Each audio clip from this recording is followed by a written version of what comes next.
अखिल भारतीय पूर्व सैनिक सेवा परिषद के बैनर तले पूर्व सैनिकों ने छत्तीसगढ़ पुलिस भर्ती में रक्षा मंत्रालय द्वारा जवान को दिए गए स्नातक प्रमाण पत्र को मान्यता दिए जाने की मांग की और दुर्ग जिला कलेक्ट्रेट को ज्ञापन सौंपा।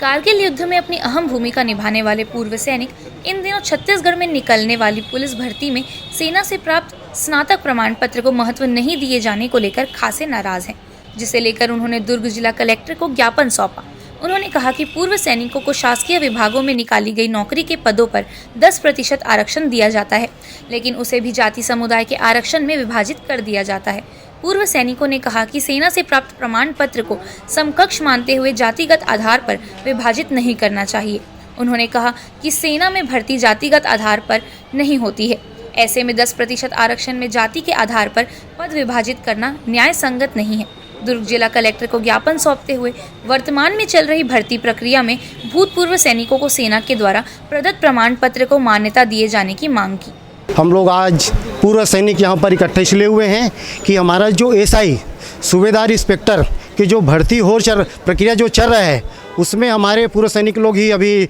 वहाँ पर गए थे तो डॉक्यूमेंट को उनको निकाल दिया हुआ है, यानी कि जो हमारे जो ग्रेजुएशन सर्टिफिकेट जो मिला हुआ है उनको उन लोग मान्य नहीं कर रहे हैं। और मैंने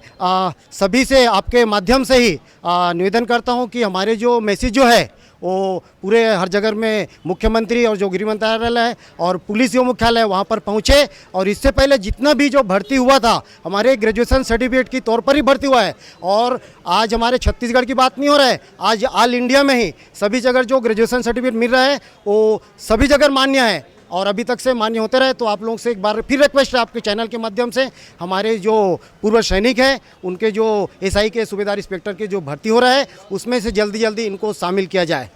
आज आने का हमारा कलेक्ट्रेट ऑफिस में आने का हमारा ध्येय था कि एक्चुअली वैकेंसीज जो निकल रही है, जितनी भी वैकेंसीज अलॉटमेंट निकलती हैं उसमें हम सबको जो है 10% अलॉटमेंट है, राजपत्र के अनुसार है, लेकिन उसको वर्टिकल में ऑथराइज है, लेकिन उसको वर्टिकल में कहीं शो नहीं किया जाता। तो उसकी वजह से क्या है, हमको एक तो कहना चाहिए एक स्पष्टीकरण नहीं है उसमें, हर वैकेंसीज में बताना चाहिए वो नहीं बताया जाता है। कहीं ना कहीं सेकंड पेज में आरक्षण में वो क्या छोटे अक्षरों में 10% शो किया जाता है, एक तो वो है। तो एक तो हमको वर्टिकल दिखाना चाहिए, हमारे पूर्व सैनिकों की वैकेंसीज को कास्टिज्म में नहीं बांटना चाहिए, वो एक बड़ा दिक्कत होता है। जब 10% होता है 100 में हमको 10 सीट मिलती है, बट उसको फिर कास्टिज्म में बांटा जाता है, जो कि ऑलरेडी उनका अनुसूचित जाति जो भी कास्टिज्म है उसकी ऑलरेडी वर्टिकल में ऑलरेडी उसका कॉलम बना हुआ है। तो उसके बाद ही पूर्व सैनिकों को फिर कास्टिज्म बांटने से वो 10 सीट जो है 100 में 10 हो जो 3 सीटों में बदल जाता है।